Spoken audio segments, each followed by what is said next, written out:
compliqué. Alors peut-être demain, oui. Comment?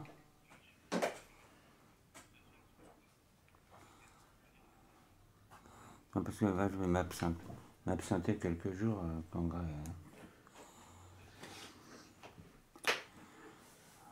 Ce soir, c'est compliqué. Comment ça va dans l'ensemble? Oh, bon, on peut attendre quelques jours. Hein. Non, parce que je dois aller à Pau, c'est pas à côté ça. Hein, c'est pour un congrès de Croix-Marine. Et on sera rentré le mercredi, je serai là. Mercredi ou jeudi, n'importe. Hein. Quand? On va mettre jeudi. Dans 8 jours, quoi. Ben voilà. Et ça va à peu près? Et Odile, ça va comment?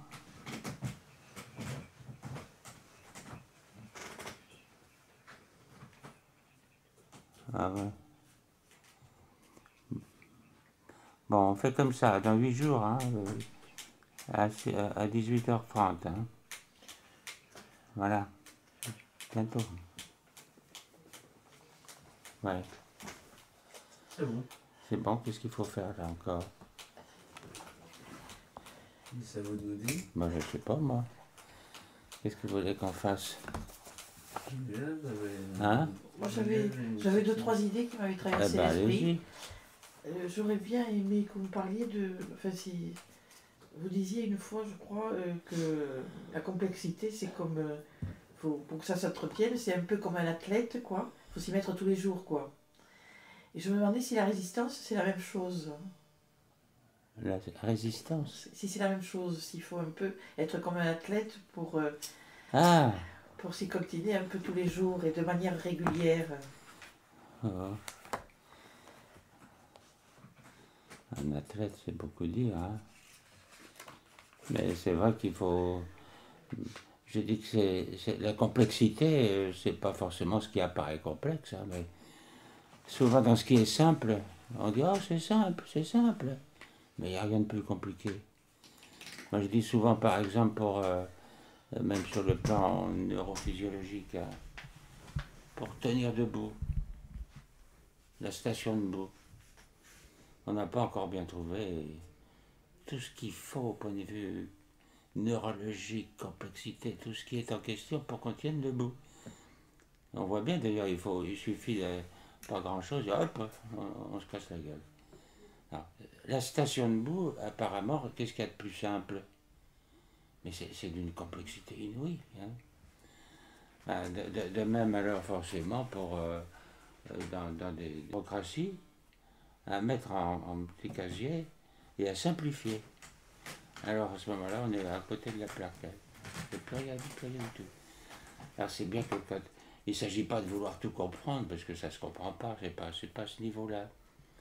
C'est un niveau de contact, un niveau de choses comme ça, mais qui nécessite alors une expérience, on va appeler ça comme ça, hein, mais une expérience qui n'est pas une expérience de diplôme ou d'examen, etc. Une expérience de... C'est comme quelqu'un qui je sais pas quoi, qui joue du piano par exemple, un pianiste vrai, c'est très compliqué. On voit bien même les gens qui ont une articulation, c'est des athlètes presque, même il y en a qui ont des muscles même, de l'avant-bras tellement. Mais ça ne suffit pas. Et ce qui compte, c'est d'avoir tout ça, mais en même temps d'avoir ce qu'on appelle en espagnol tocar. Parce qu'en français, on dit jouer le piano, ça ne veut rien dire. Tocar le piano, la touche. Je voyais en écoutant par exemple des types, des virtuoses, on écoute, mais ça vaut rien des fois. Pourtant, c'est d'une mécanique incroyable. Rien. Parce qu'ils savent. Il faudrait simplement leur faire jouer une note. Savoir comment ils touchent la note. Ah, ça y est. Voilà. Alors, c'est le tocard, le toucher, le tact. Quoi, hein. C'est un peu la même chose, tout ça. qu'on peut transposer. Et alors même un type qui a plein de diplômes, etc., mais s'il n'a pas de contact, ça ne sert à rien, il vaut mieux pas, hein, à la limite. Hein. Mais il y a plein de gens comme ça. C'est ça, non? Ça répond un peu? C'est pas ça? Il faut me poser mieux la question, alors. Je pensais que la Borde est un lieu de résistance, quand même, l'air de rien.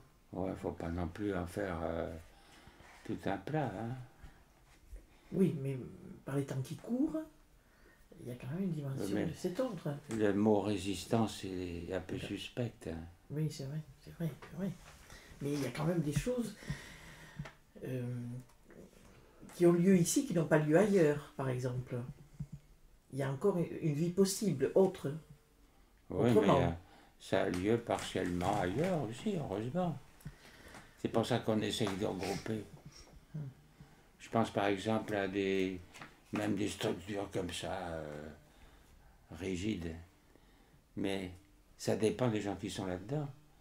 Je pense par exemple à toute l'équipe d'infirmiers au bout de la Bretagne, de Landerneau. Il y en a là-dedans des infirmiers qui ont une inventivité, une subtilité, comme ça, des contacts alors extraordinaires. Hein. Et c'est pas parce qu'ils savent un tas de trucs. C'est le fait d'être ensemble et puis une expérience. Ce qu'on appelle une expérience, c'est ça, hein, à fin de compte. Ils n'appliquent pas ils appliquent pas des théorèmes, ils n'appliquent pas c'est pas quoi, des modes d'emploi. Hein.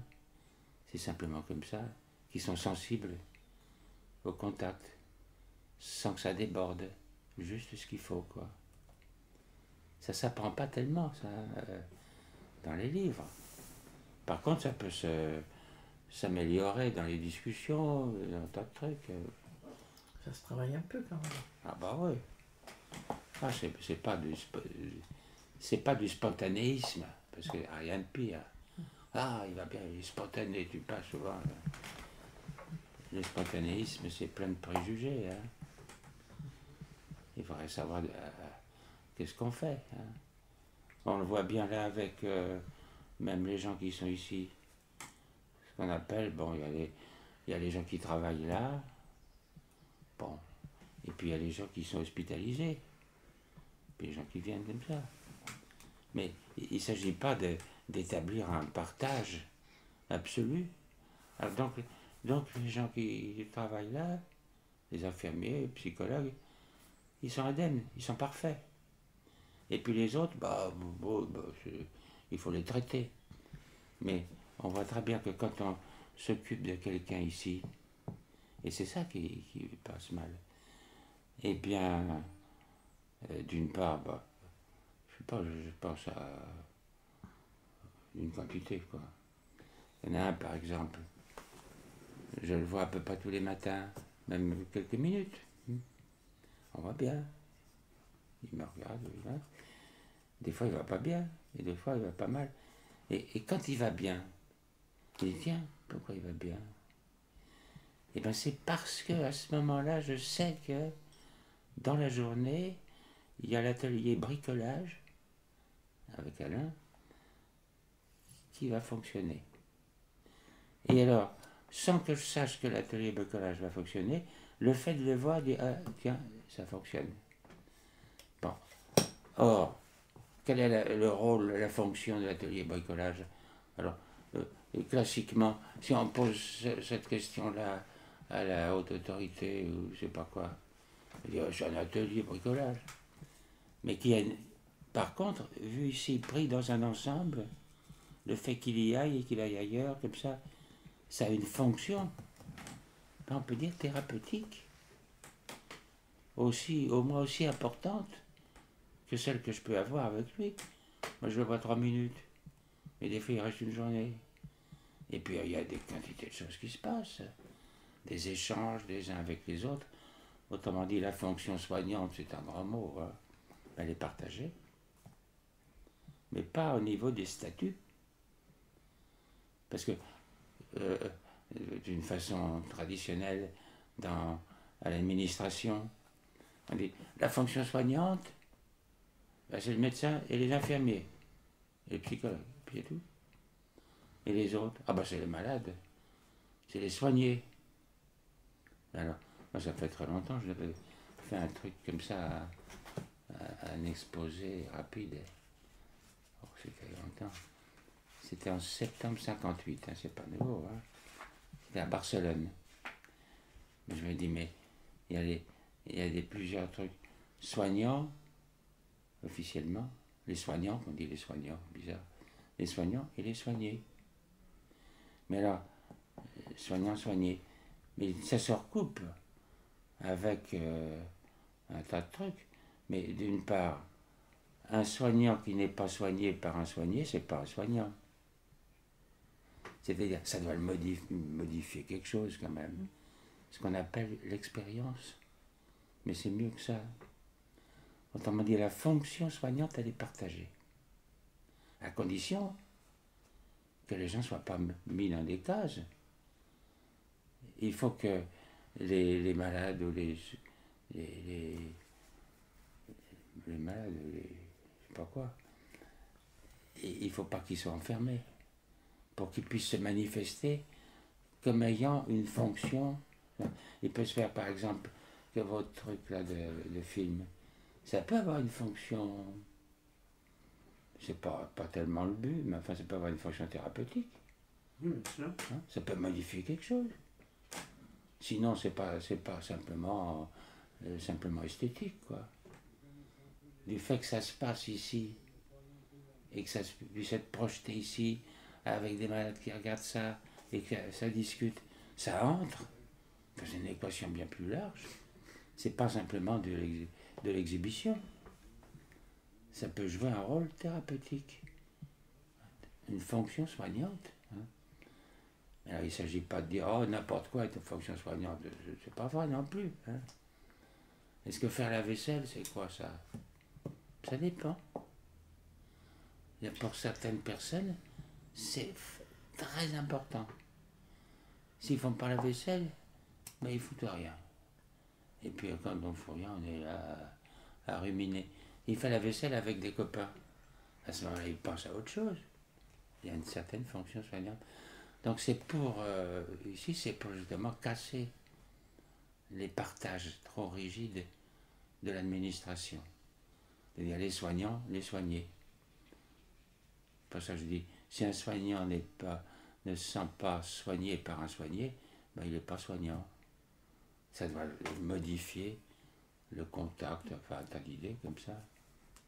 C'est clair ça? Oui. Et c'est ce qui est le plus difficile en fait. Hein? C'est ce qui est très difficile hein, par moment aussi. Non?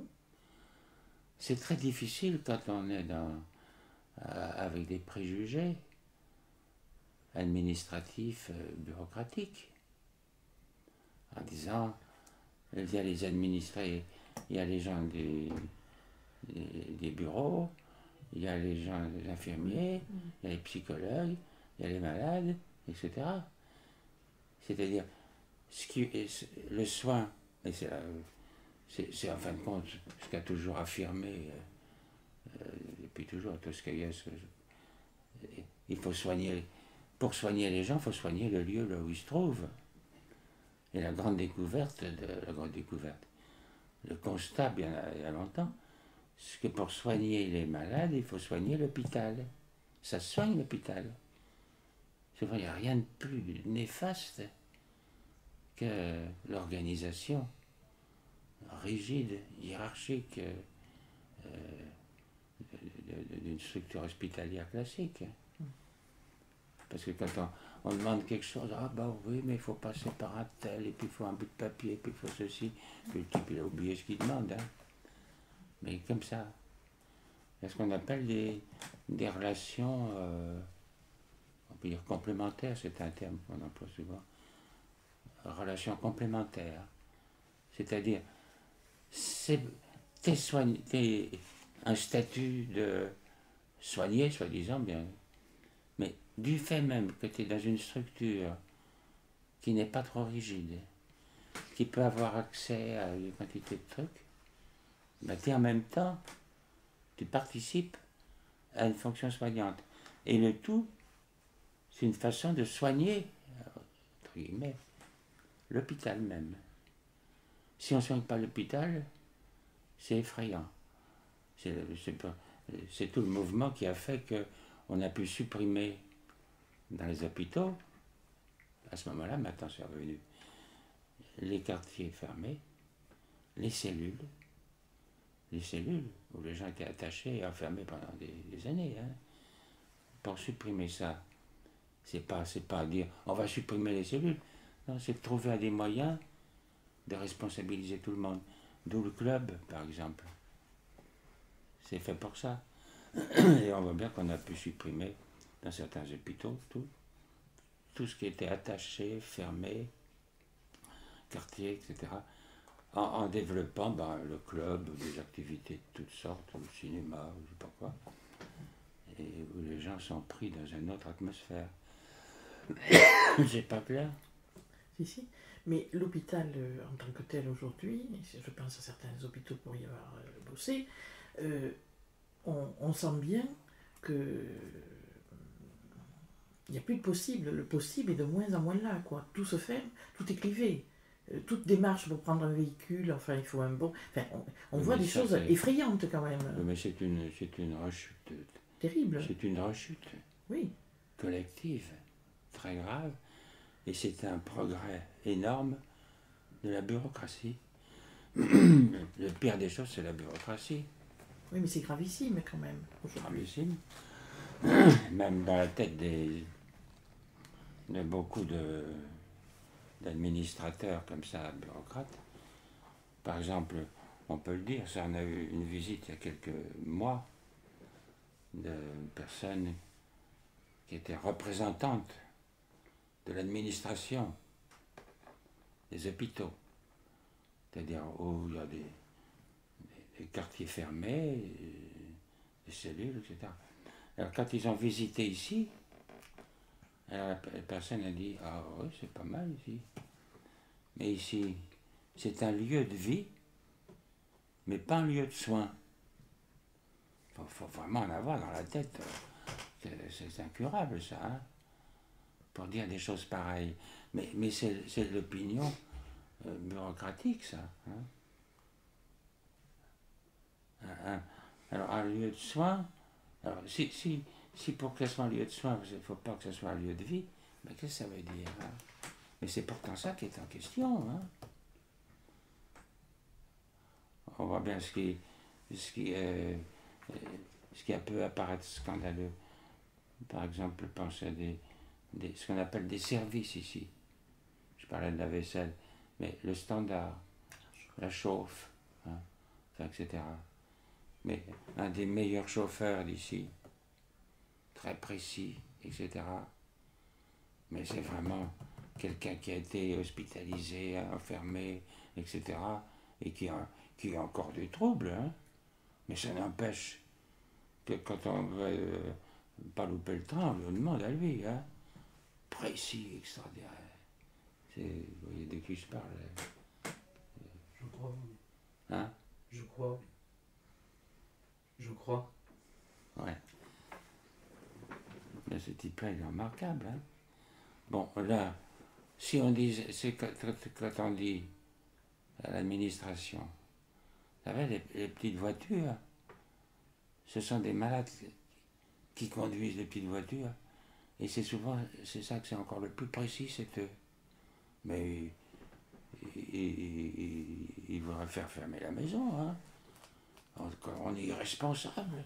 Comment vous laissez... C'était difficile d'ailleurs pour les compagnies d'assurance de discuter, hein, mais ça marche. Ben ça, c'est un tout petit exemple. Mais il y en a plein. Il y en a plein. Il y a des gens qui sont dans un état d'angoisse effrayante. Hein. Alors on peut dire, oh, qu'est-ce que tu fais cet après-midi? Ah bah tiens, il y a une promenade. T'as qu'à aller te balader en vélo. Avec un petit groupe. Le fait de se promener en vélo, il rentre le soir beaucoup mieux. Hein. Et alors quoi? C'est une fonction quoi ça? La fonction soignante, c'est aller se balader en vélo. Alors si on dit ça à la haute autorité, à la préfecture, ils vont dire que c'est pas sérieux, mais pourtant c'est très sérieux. Toutes les relations qu'il y a, formidable nombre, quand il y a une certaine liberté. Il ne faut pas être enfermé pour ça, bien sûr. Une liberté de circulation, comme je dis souvent. Mais la liberté de circulation, c'est pour qu'il y ait, non pas programmé, mais qu'il y ait par hasard quelque chose de l'ordre d'une rencontre. Quand on est emmerdé, tiens, quand on parle d'autre chose, hop, et voilà, et ça marche, et ça va mieux après. Mais il faut une certaine liberté de circulation, et pas vous dire, voilà, tu vas aller demander la permission de passer d'un quartier à l'autre. Par exemple, vous vous rendez compte s'il fallait demander la permission ici pour passer de ce qu'on appelle l'extension au château, puis une autre bombe pour passer, je sais pas quoi, au Pilotis, et puis après au jardin. Mais c'est comme ça, hein. Alors si on fait pas de bombe comme ça, ah, c'est pas sérieux, ouais. C'est ça la position. Or ça, c'est quand même une prise de position très ancienne, hein, depuis au moins 1940 et quelques. Et on a regroupé des infirmiers, des médecins, des psychiatres, pour essayer de voir là où ils sont, qu'est-ce qu'ils peuvent faire avec les restrictions bureaucratiques. Hein. Mais n'empêche, c'est pour ça qu'on a fait une fédération des associations culturelles où les gens... C'est pour ça que je parlais de l'hôpital de Landerneau, en Bretagne. Il y a des infirmiers, mais extraordinaires là-dedans. Parce qu'on leur fout la paix. Et ils inventent des trucs en rapport avec les malades qui sont là. Il y a une sorte de prise comme ça collective, de sympathie réciproque. Ça compte, ça. Plutôt que de s'emmerder, enfermé dans une chambre, une cellule. C'est différent, quand même. J'avais envie de vous demander, par exemple, il y a des lieux d'hospitalisation comme le centre hospitalier de Fleury-les-Aubrais, par exemple, où il y avait quand même une histoire et des gens et des psychiatres qui sont passés par là, qui avaient fait un certain travail. Et aujourd'hui, tout est réduit, pas néant, mais presque, quoi. Et il y a quelque chose de terrible. Moi, je trouve ça terrible pour avoir fréquenté ce lieu et y avoir travaillé. Ah, vous avez travaillé là? Oui. En quelle année? Eh ben, j'ai commencé en 84. Ah oui. Et donc, j'avais rencontré Jean-Baptiste, en fait. Voilà. Et donc, on vivait sur des reliquats, et on sentait bien que les choses, après le fait de ne plus avoir de diplôme d'infirmier psychiatrique, les choses se réduisaient un peu à une peau de chagrin, quoi. Et pourtant, il y avait des gens, que ce soit le directeur de l'école d'infirmiers de l'époque, Guy par exemple, des gens qui avaient quand même des volontés de faire bouger les choses.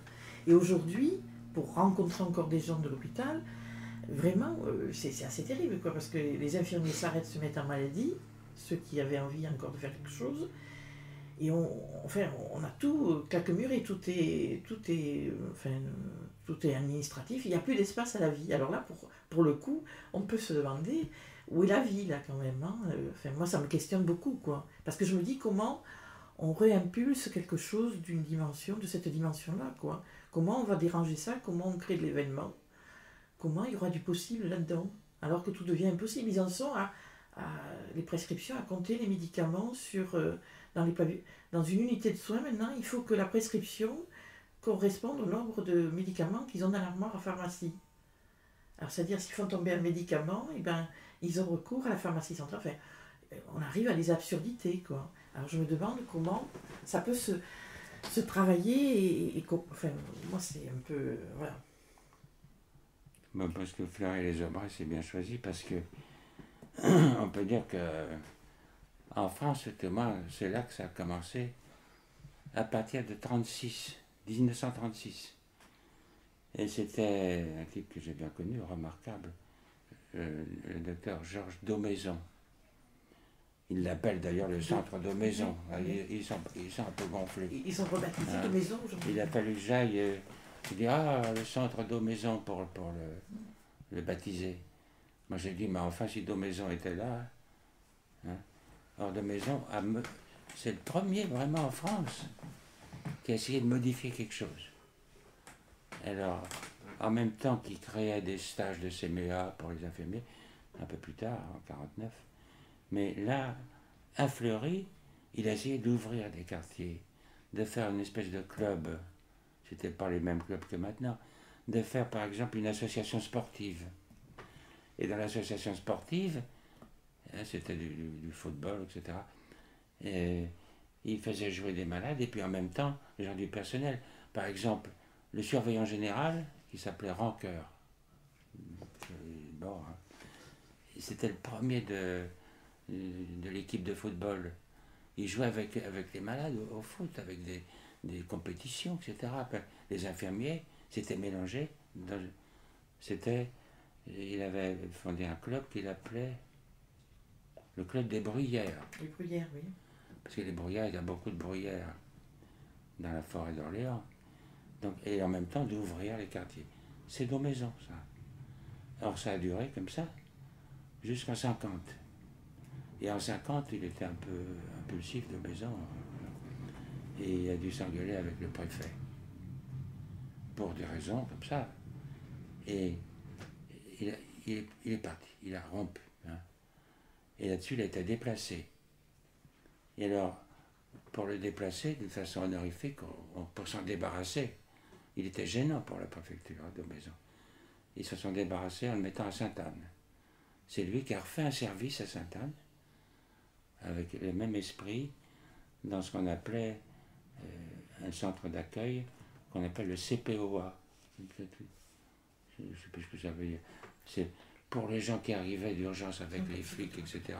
On va au CPOA pour essayer d'atténuer un peu puis parler avec, faire un diagnostic. C'est toute l'équipe de Daumaison, ça. Moi, je l'ai bien connu, Daumaison, puis il venait ici, comme ça, des fois. Puis je connaissais bien. Et alors, ce Daumaison, puis après, bon, ça s'est dégradé. Une fois qu'il est parti, moi j'ai connu les autres médecins qui ont suivi. Ils ont fait ce qu'ils pouvaient, mais ben, Torobia est allé là.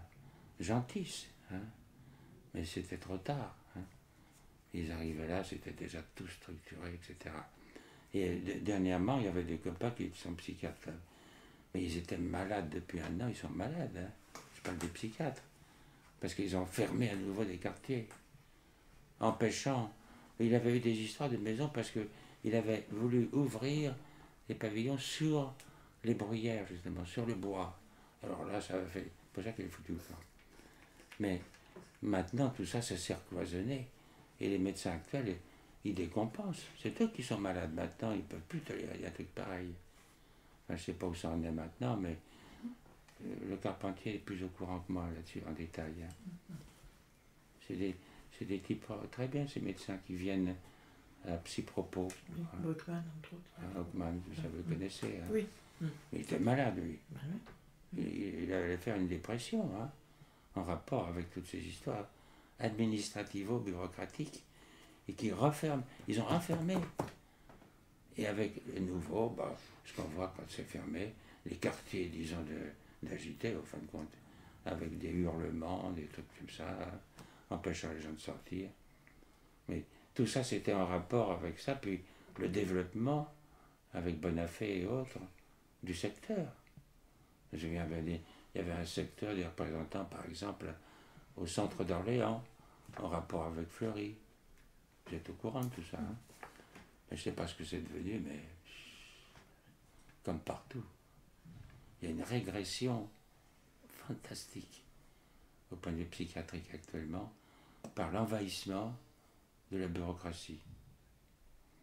Avec cette idée que je disais tout à l'heure, visite officielle, et la personne a dit « Oh, ici c'est un lieu de vie et pas un lieu de soins. » Donc, pour un lieu de soins, il ne faut pas qu'il y ait de vie.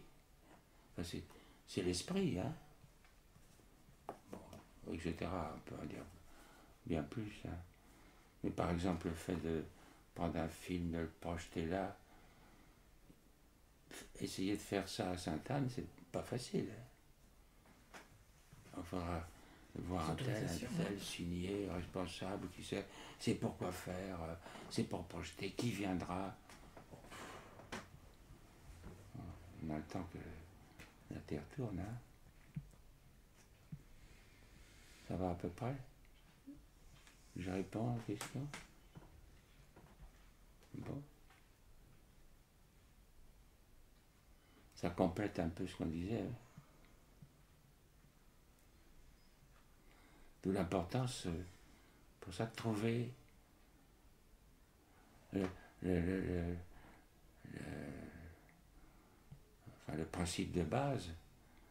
C'était, on avait appliqué avec Dostoïevski, c'était un terme ancien d'un psychiatre allemand, Hermann Simon.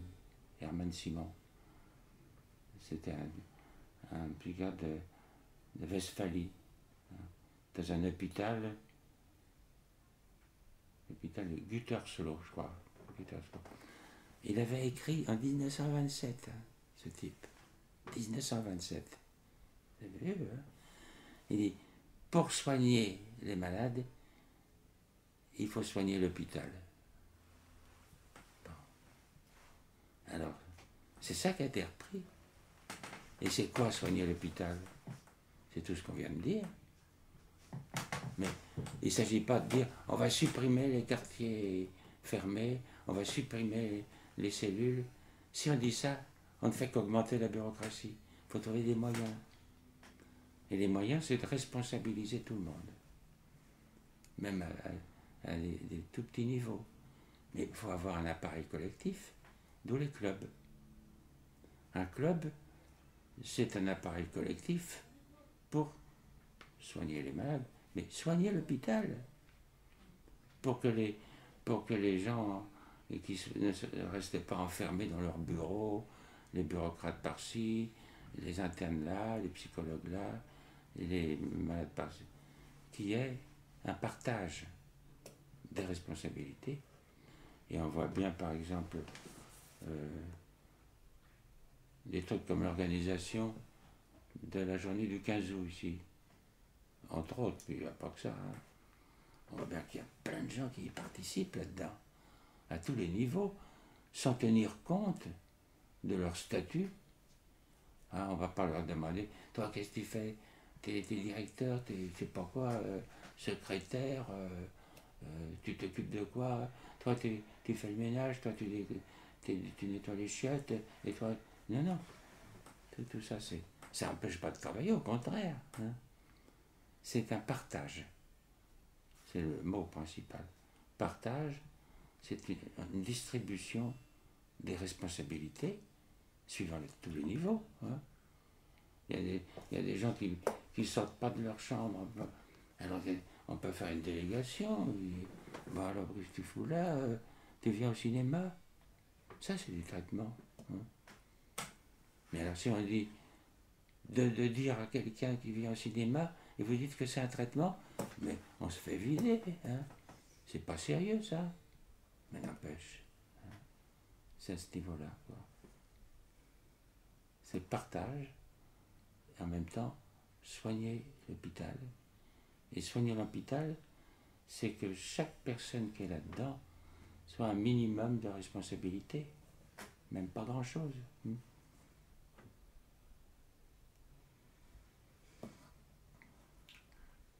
Il y a beaucoup de choses là-dedans.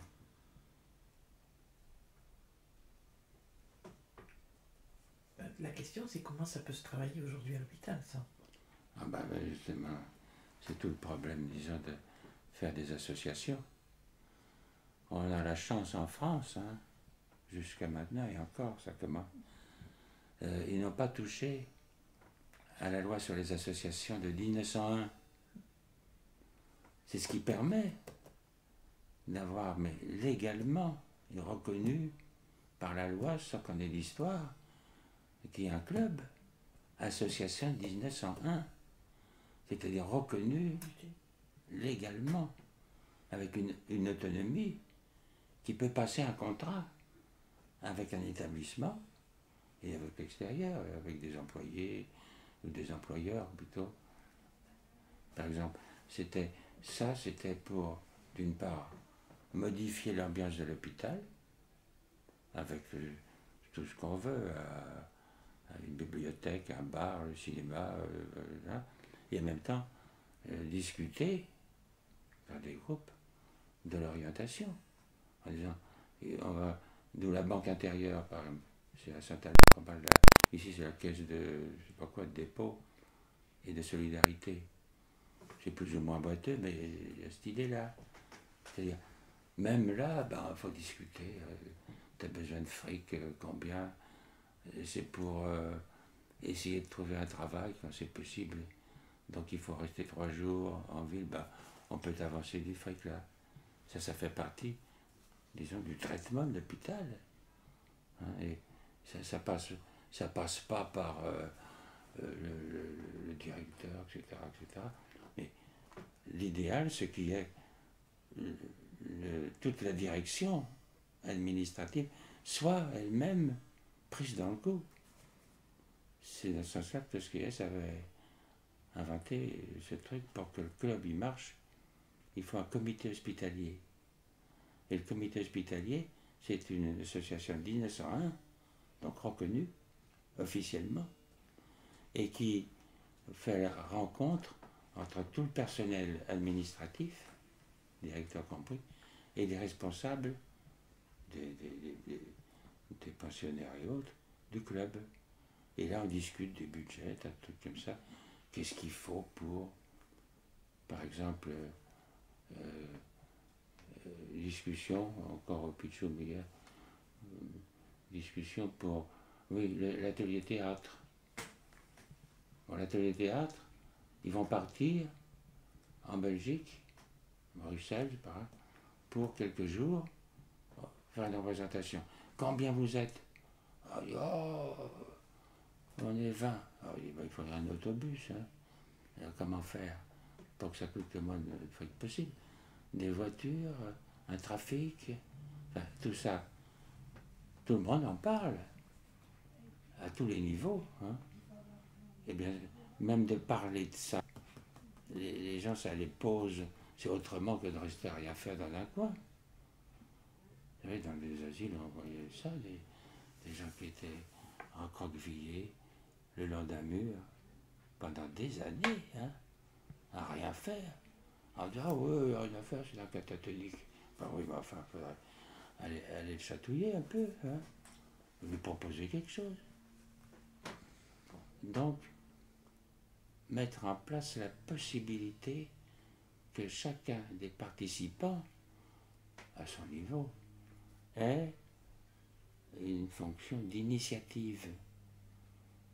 Mais il ne s'agit pas de faire n'importe quelle initiative. On voit bien, si on fait le paragraphe, c'est ça que actuellement. Est-ce que c'est une bonne initiative qu'un type rencontre un autre et puis il dit, tu veux un joint?